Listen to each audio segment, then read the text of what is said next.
78장입니다. 참 아름다워라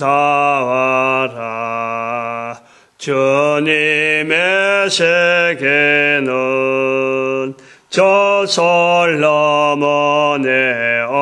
옷보다 더 고운 백합화 주 찬송하는 듯 저 맑은 새소리 내 아버지의 지으신 가슴씨 깊도다.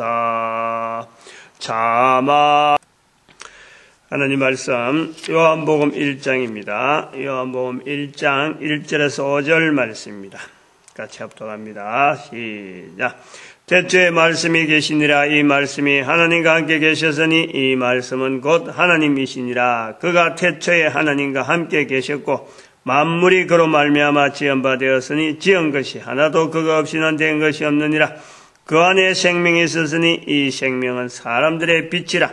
빛이 어두움에 빛이 돼 어두움이 깨닫지 못하더라. 아멘. 지금 요한복음 1장에 들어와서 개론, 그리고 어제는 또 태초에 말씀이 계시니라. 이런 그 도입 부분, 첫 선포, 요한복음의 첫 선포, 그리고 또 아직까지 요한복음 1장 1절에서 5절 사이를 벗어나지 못하고 한 번 더 하게 되고, 하려해도 굉장히 양이 많은데, 오늘은 아마 오늘까지만 하고 넘어갈 것 같은데, 태초에 말씀이 계시니라. 이게 참, 우리가 창세기 1장 1절에 있는 태초라는 개념을 집어넣었다 하는 부분을 이야기했습니다. 왜 이런 것을 이야기했을까? 왜 이런 부분을 이야기했을까? 예수님은 그리스도다. 다시 말하면은 그리스도께서 이 땅에 오셨다.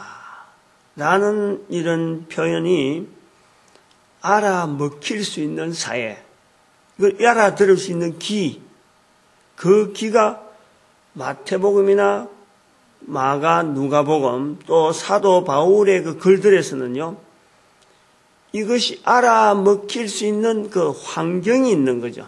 다시 말하면 유대인이 있다는 거예요. 유대인. 그리스도가 오셨다. 그분이 바로 죄 때문에 이 땅에 오셔서 모든 사람이 다 죄인인데 죄로 인하여서 사람들이 하나님에게 멀리 떠나시는데 그를 이제는 하나님께서 그 죄인들로 하여금 돌아오게 하려고 그리스도께서 오셨다 하는 말을 들을 수 있는 계층이 있었다. 그게 유대인이래, 유대인. 그래서 이 유대인이 모두가 다 교인이 된 건 아니지만은, 성도들이 된 건 아니지만은, 이 핍박하고 그 사회의 어떤 그 로마 사회라고 하는 사회 속에서 일정한 자리를 잡고 있는 거죠. 각 곳에 흩어져 가지고 유대인들의 사회라는 형성이 있었단 말이에요. 그래서 이 복음을 전하는 곳에 항상 유대인들의 마찰이 있는데, AD 70년에 로마가 유대인들의 그 근거지는 예루살렘을 멸망시킴으로 말미암아 유대인들의 자리가 로마 사회에서 밑으로 깔아앉아 버리는 거예요. 이제 지하로 들어가 버리는 거예요. 드러내놓고 나는 유대인이다라고 말을 못할 정도로 이제는 로마 사회에서 완전히 대적국가로 잡아버린 거죠. 그러니까 이 교회가 지금까지 예수님에 대해서 이야기를 하고 있던 이 언어들이 탁get대가 없는 거예요. 다시 말하면 그 언어들을 받고 반응하는 계층이 없다 보니까 이 교회에서 다시 말하면 예수 그리스도께서 인간들에게 남긴 유일한 말씀은 한 말씀. 이 복음을 전하는데 내 증인이 되라. 예수님의 증인이 되라. 그로 인해서 사도들이 성령님의 역사에 대한 특별한 체험을 모두가 다 했잖아요. 특별한 체험을 다 했단 말이에요. 오순절 사건으로 사도행전 2장에서. 그래서 그 당시에 그 교회라고 하는 것은 AD 한 101세기 시대에 AD 1세기 시대의 교회라는 것은 교회, 성도, 어쨌든 간에 예수 그리스도 이름을 자꾸 선포하는 이런 일이 교회의 모습이란 말이에요. 뭐 교회 형태 십자가가 있다 뭐 이런 게 아니고 모여서 어쨌든 간에 예수 이름을 어떻게 전하느냐, 어떻게 정인되느냐, 요거 하나만 하는 거죠. 요거 하나만 목표를 하는 거죠. 그런데 그 언어가 이제는 바뀐단 말이에요. 언어가.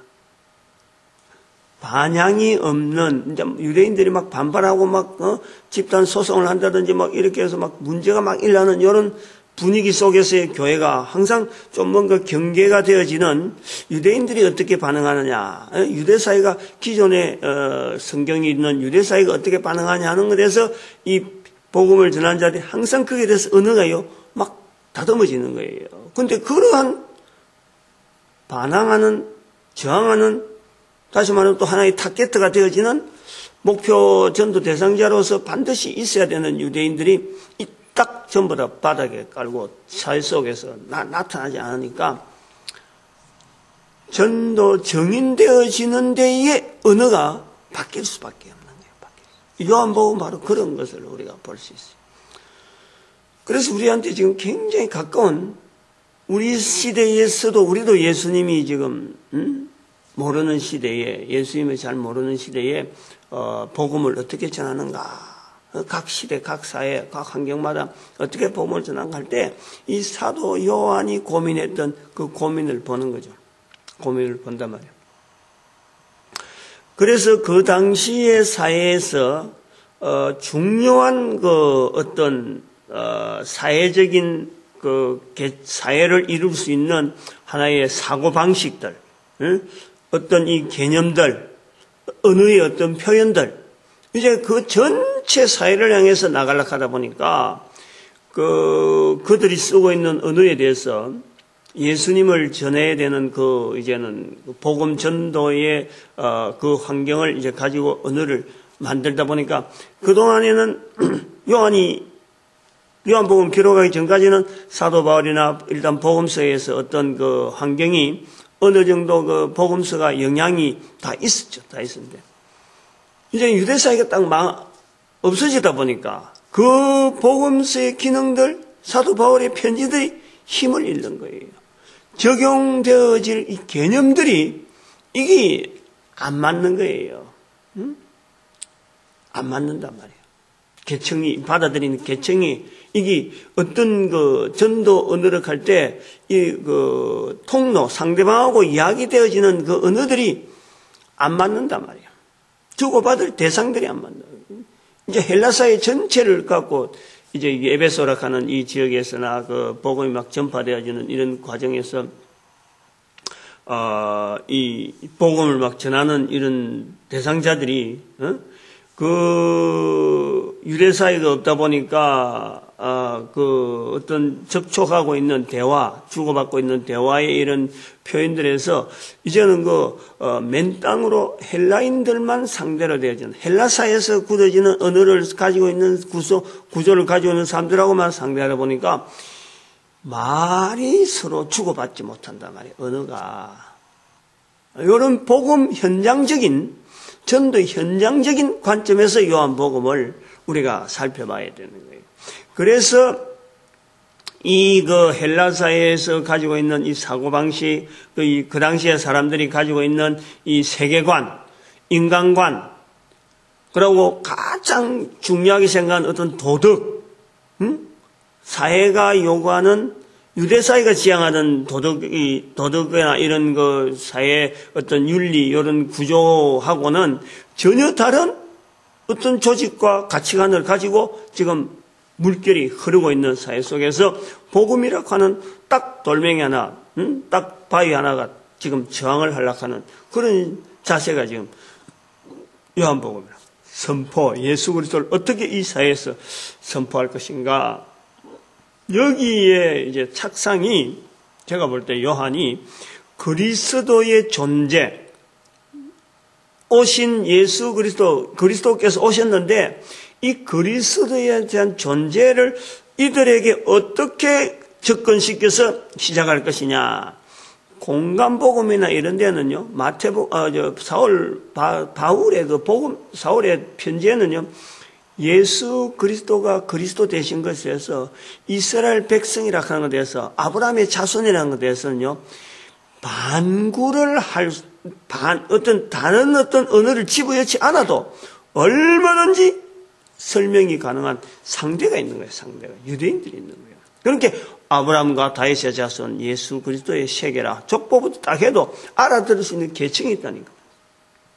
여기는 그게 없다 보니까 예수 그리스도의 존재를 어떻게 이 사회에 나타내야 되느냐 할 때에 이 요한의 접근점은 성경이 유대인들이 가지고 있는 성경의 소위 말하는 구약이지, 구약, 그 당시에는 구약, 성경을 모델로 해서 이 성경에 있는 그 어떤 그 주요한 어떤 흐름, 그 속에 예수 그리스도의 사람들에게 어필하는, 하나님께서 성경을 이스라엘 백성들에게 주어서 이스라엘 백성들로 하여금 하나의 그 하나님 앞에서 훈련받은 백성으로서 예수님 오실 때까지 준비되어진 민족이라 그런다면은 그런 구도를 가지고 전 세계의 백성들, 사람들에게 성경이 가지는 구도를 가지고 하나님을 나타내는 방법으로 해야 되겠다 하는 구도가 이 요한복음에 있어요.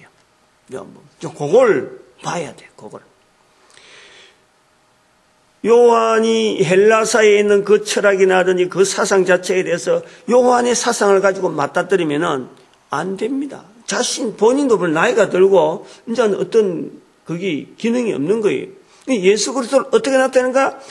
하나님께서 이스라엘 백성들을 택하여서 이스라엘 백성들에게 주입했던 하나님을 인식하게 하는, 또 그리스도를 기다리게 하는 그 방법이 성경에, 구약 성경에 있으니까, 그러한 것에 맞추어서 예수 그리스도를 구약에 있는 성경에 나타나는 그리스도의 여러 가지 행적을, 이제는 발자국을, 이제는 소개를 하는 거예요.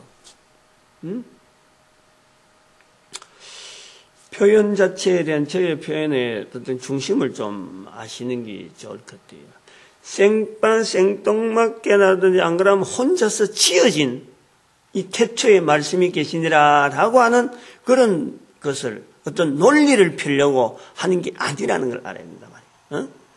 철저하게 구약 성경에 의해서 훈련되어진 이스라엘 백성, 구약 성경에서 표현되어지는 표현을 가지고 지금 전 세계 사람들에게 예수 그리스도를 통해서 하나님께로 돌아오게 하려는, 하나님을 소개하려고 하는 이 요한의 그 의도, 근거가 자기 생각이 아니고 기존에 있는 성경, 이스라엘 백성들이 다루고 있던 그 성경을 어느 정도 바탕을 했어요. 사람들에게 소개하는 거예요. 그러니까 표현은 이미 모방이잖아, 모방. 표현은 이미 이제 기존에 돼 있는 표현을 쓰면서도 그 속에서는 겨냥하는 것은 뭐냐니까 요한이 한 80년 동안 살아오고 몇 년 동안 얼마나 살아왔는지 모르겠지만 굉장히 오랫동안 살아온 그 8, 90년 살아오던 이 로마사회 철학 속에서 유대인들의 사상을 갖고 살아오다가 예수 그리스도의 복음 때문에 사도로서 온 세상을 돌아다니고 있는 거고, 그러다 사도 바울의 글을 보고, 복음서 글을 보고, 그 다음에 헬라 사상들을 돌아다니면서 접하는 가운데에서 이제 복음을 다시 했다면 예수 그리스도를 다시 이젠 또 자기 시대에 맞는, 또 다음 시대에 맞는 언어로서 이게 필요하다 하는 예수 그리스도에 대한 표현이 이렇게 나가면은 기존 복음서나 기존 바울서 갖고는 이거 유대사회가 없는 지금 이런 데는 어렵다. 좀 뭔가 그 마찰이 도대체 이거 공허하다. 좀 다시 말하면 타겟가 없는 그런 언어가 될 수 있다 하는 어떤 위기의식을 느껴서 시작한 내용이기 때문에 그 근거 자체, 시작의 근거는 성경을 모방을 하고 성경 속에 있는 그리스도, 그를 통해서 하나님께서 이스라엘 백성들에게 그리스도를 기다리게 만드신 그 원리를 적용시키면서 오늘 여기 창세기 1장에 있는 태초라는 말씀과 더불어서 바로 그 속에 하나님께서 천지를 만드실 적에 바로 그분이 같이 하셨다.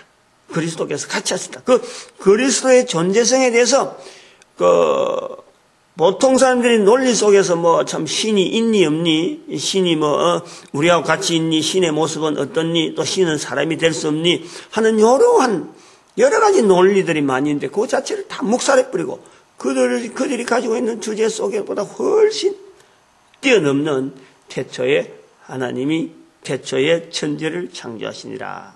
그것이 창세기 1장 1절이면 바로 거기에서 그 하나님이라고 하는 그 창세기 1장에 있는 그 1절에 있는 내용 말씀에 바로 예수 그리스도의 존재성을 연결시키는 거예요. 연결시키는. 그럼 다시 말하면은 태초에 하나님이 천지를 창조하시는 하는 이런 사상은 유대인들 통해서 일반 헬라 철학이나 이런 철학에 대해서 어느 정도 이 어떤 근거가 있는 그런 내용이단 말이에요. 저항하는 이런 문화가 있단 말이에요. 거기에서 바로 태초에 말씀이 계시니라 라는 이 말씀을 통해서 그가 곧 하나님이시니라 하는 논리로 넘어가는 거예요. 그리고 그가 만물이 지어진 모든 것이 그로 말미암지 않고는 되어진 것이 없다. 이건 아주 중요한 표현이에요. 헬라사에 다시 말하면 이 어떤 물질, 모든 물체, 이 헬라의 사상이 중요한 것 중에 하나가 우리하고는 좀 많이 다르고, 정치하는 사람들이 이것을, 로마 사회가 정치는 하지만은 헬라 사회에 대해서 영향을 받았다는 것 중에서 하나가, 그걸 놓치지 않는 이유가 우리나라 사람이 말이죠. 우리 한국 사람이 이조시대나, 지금 고려시대나, 또 그 앞에 넘어가 보면은 또 여러 가지 신라 이런 시대, 신라 시대까지는 좀 그런데 고려 시대로 넘어오면은 계속해서 중국의 영향이 계속 그 중국의 영향이라는 게 문명이죠. 서로 교류. 중국의 영향이 많다가 이조 시대는 그게 굉장히 심해진 거예요.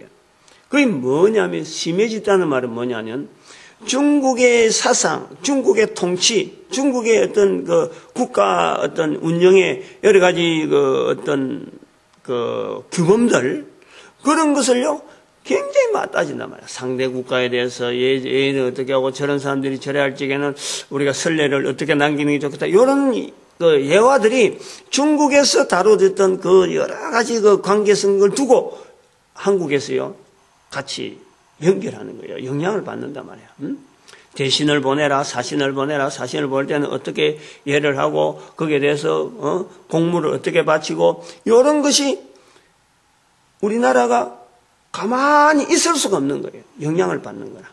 그래서 우리는 지금 사대주의를 쌓고 이래하지만은 국가가 흘러오는 과정 속에서는 그건 어쩔 수 없는 이 영향이라. 괜히 지금 앉아갖고 내가 그때 있었으면 내가 사대주의를 다 하고 독립국가로서 우리가 완전하겠다. 참 너무 현장을 모르는 거죠. 그런데 바로 이런 것이 우리 한국에 있듯이 로마가 정치를 하지만은 사상이 헬라 사상이 있다는 것은 헬라 사람들의 그 언어 속에는요 어떤 물체든지 물체가 있으면요 물체에 대한 의미, 저 물체가 왜 존재하느냐, 물체 존재론에서 먼저 개념을 정하는 거예요. 저것은 어떤 기능이 있으니까 어떤 원리에서 사용되어지는 또 그러고 활용되어지고 거기에 대해서 사용할 때는 어떤 의미의 그 물성에 맞는 어떤 그 물체, 여러 가지 자연과학이나 같이 곁들여서 인문학으로 인해서 이 주어지는 이 사상들이 물체에 대한 의미를요, 굉장히 다양하게, 개념적으로, 또 사람들이 알아듣는 어떤, 사고적으로 그 개념을 전부 다 매겨놨는 거예요. 마치 사람에게 이름이 있듯이 물체 하나하나의 어떤 개성 자체를 다, 어떤 시각을 하나로 이렇게 볼 수 있는, 그러니까 만물에 대해서 여러 가지 표현하는 그 표현의 의미들을 두고 있고, 그 모든 만물 속에는 다 신에 대한 모든 연결을 다 해놨는 거야. 포도주 신, 물신, 물의 신, 바다 신, 이런 그 모든 만물의 어떤 기초적인 것, 또 지어진 것, 모든 것에서는 전부 다 신을 연결해갖고, 하나의 신과 우리가 보이는 그 여러 가지 물체하고 1대1 형식으로 신을 잡다하게 만들어놨단 말이에요. 그래서 우리가 아는 헬라 신화, 이래 되는 거예요. 거기에 모방해가지고 로마에 정치하는 사람들이 로마에 있는 건국 신화부터 시작해서 전체가 신화 형식으로 만드는 거예요. 신화 형식으로. 신과 연결되어진 이야기로 한다 이거죠. 신화라는 거예요. 그렇게 연결된, 그래서 로마 신화, 이래 되는 거예요.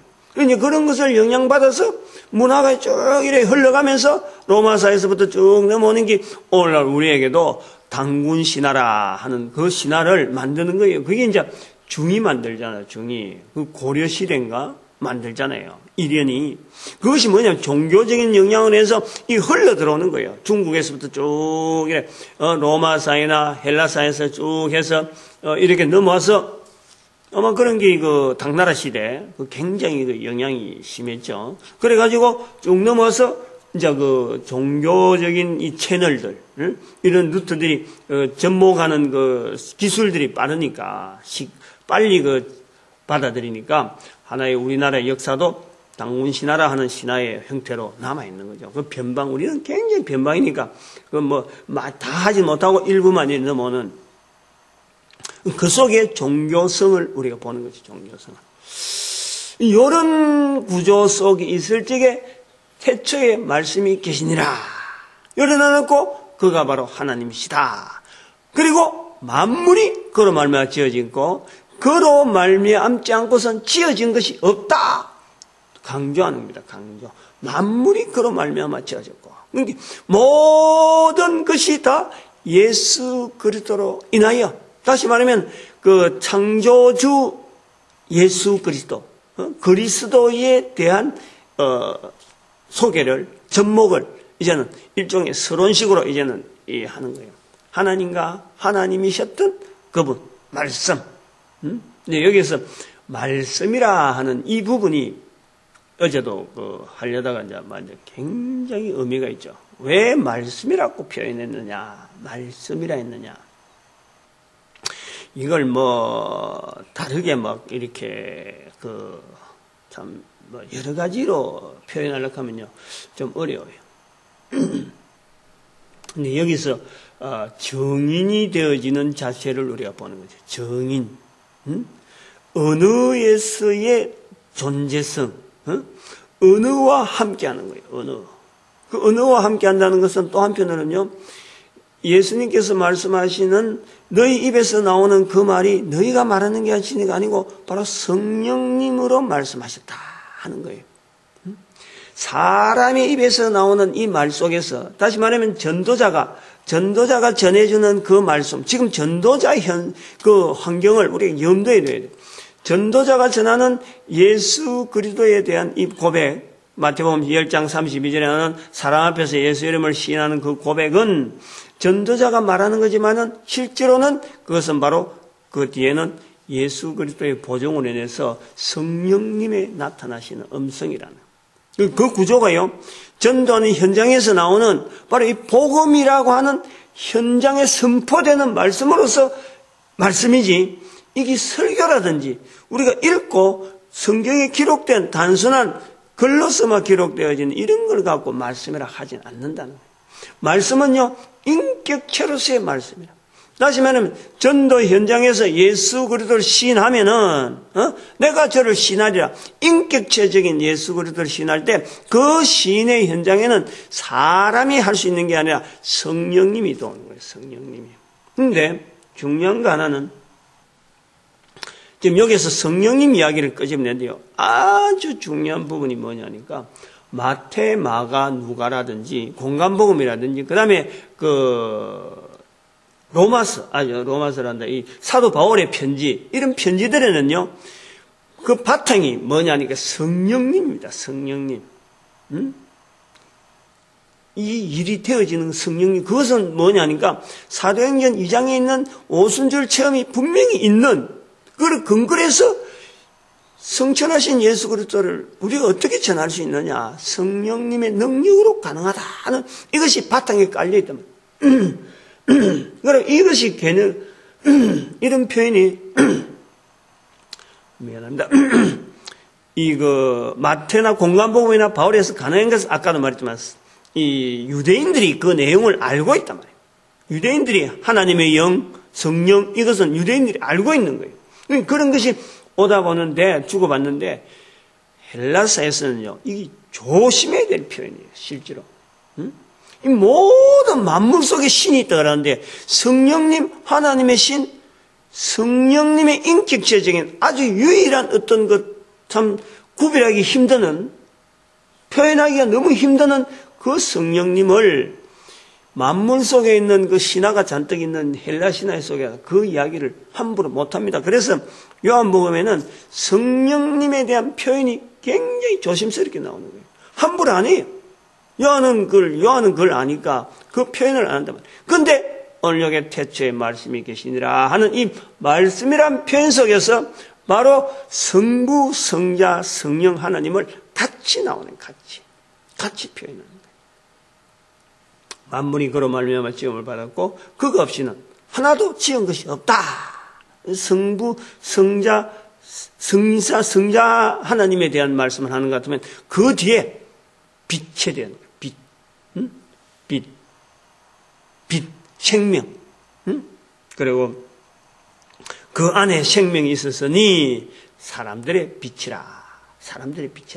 이 표현 자체가 헬라 사람들의 표현을 가지고 쓰고 있는 언어입니다. 지금 이 언어들이 생명, 빛, 어둠 이런 건요, 그 전부 다 헬라 사람들이 쓰는 거예요. 지어진 것. 그 속에서 자기들이 쓰고 있는 언어를 가지고 예수 그리스도에서 이제 모으려는 거예요. 예수 그리스도를 초점을 해서 이제 그런 그 언어들 하나하나를 이제 모으는 거예요. 우리가 그걸 알아야 돼. 그걸 하지 않으면은 헬라사에서 쓰고 있는 다신 우상, 소위 말하면 잡신이 가득한 모든 만물 속에 신이 다 있다고 보고 있는 그 헬라사회, 로마사회. 예? 그래서 로마사회에서의 그 지식인은 신을 많이 섬기는 것이 지식인입니다. 유일 신을 섬긴다는 이는 무식한 자들. 무식하다는 거지, 우리 보고. 우리 보고 난다. 예수인 그리스도시고 하나님은 유일한 분이고 그 하나님의 유일한 구원자, 만들어 놓으신 구원자를 예수 그리스도를 소개한다는 건요, 무식한 거예요. 사도 바울의 표현이 바로 그런 걸 이야기하는 거예요. 무식하다는 것은 배웠다 이런 걸 가는 게 아니고, 어떻게 해서 신이 하나밖에 없느냐? 온 만물 가운데 신이 있는데, 그 신에 대한 지식을 가져야 사실은 통치가 가능하고 그 하나의 그 어떤 물체에 대해서 개념적인 것을 내가 익히는데, 성격들이 그 신에 대해서, 신을 안다는 것은 물체에 대한 성격을 아는 건데, 그 물체를 다스리고 관리를 하려고 하면 신을 모르고 어떻게 되느냐? 이것이 헬라 사상이고, 이것이 로마에서 그대로 받아들이고 있는, 우리나라에서 사대주의 중국의 문화를 받아들이듯이 지금 그런 것이 배어 있는, 그런 속에서 무식하다는 것은 신이 하나밖에 없다는 소리예요. 하나밖에. 그런 개념이라. 그러니까 지금 그런 사람들 속에 예수 그리스도를 나타내려고 하는 이 언어적인 표현으로서 지금 이렇게 나오는 거지, 그 사람들하고 사상적으로 그 사람들의 사상을 맞대놓고 마치 요한복음의 요한복음의 기록이 헬라 사람들의 사상, 이런 사상에 이제는 반대되는, 그에 대해서 저항하는 그런 하나의 사상서를 기록하듯이 성경을 읽어버리면은 요한복음은 전혀 다른, 완전 이거는 복음서가 아니에요. 그렇게 복음에는. 왜냐하면 말이 굉장히 어렵거든요. 어렵다는 것은 기존의 복음서에서 나오는 표현들이 거의 없어요. 이거는 헬라사회를 향해서 현장에서 주고받는 언어들에 대해서 예수 그리스도를 연결할 수 있는 언어들을 모아서 그들에게 예수 그리스도를 어떻게 접목시키느냐 하는 고민 속에서 나온 복음 선포적인 표현이 요한복음이라 그렇게 봐야 돼요. 그 정리를 요한복음 1장 1절에서 5절 사이에 이 개념들이요, 이런 표현들이 갑자기 나오는 거예요. 다른 복음서에서 안 나오는 이런 표현들이 생명, 빛, 어둠 이런 표현들이요 갑자기 나오는 거예요. 태초에 갑자기 나오는 거예요. 그것은 바로 현장에서 주고받는 언어들을 모았다. 많이 쓰고 있는 언어 속에서 바로 이 헬라사에서 가장 기초적으로 가지고 있는 그 언어지만은 예수 그리스도를 중심으로 먼저 하고 어떻게 저들 속에서 예수 그리스도를 나타낼 것인가, 관계되는 언어가 뭐냐, 그걸 탁 요한의 입장에서 받아들여서 이걸 어떤 접목시키는 그 과정이라는 거지. 그 과정이. 그러니까 언어가 어찌 보면 우리가 다른 성경을 보다가 해석하려고 하면요, 그 언어를 요한복음에 있는 특별한 언어를 정리하려면 너무 방대해져 버려요. 너무 설명이 막 길어져 버려요. 그런 거 탁 끊어버리고 오직 복음 현장에 그 시대에 쓰고 있던 사람들이 쓰고 있는 언어 속에서 예수 그리스도를 연결해 보려고 하는 그 사도의 성령님의 어떤 조명, 성령님의 어떤 위로하심, 함께하심을 통해서 그 언어들 하나씩 채택해서 지금 예수 그리스도를 나타내려는 하나의 소개다. 그로서 끝을 내버려야지. 언어적으로 서로 비교해가지고 이거는 어떻다고 하면 완전 이건 복음서가 아니고 어떤 사상의 어떤 그 표현으로서 그렇게 와해야 된다. 와전되고 완전히 복음 자체가요, 요한복음 완전히 빠져버리는 거예요. 완전히 빠져버리고 요한의 생각이 전부 다 들어가 버립니다.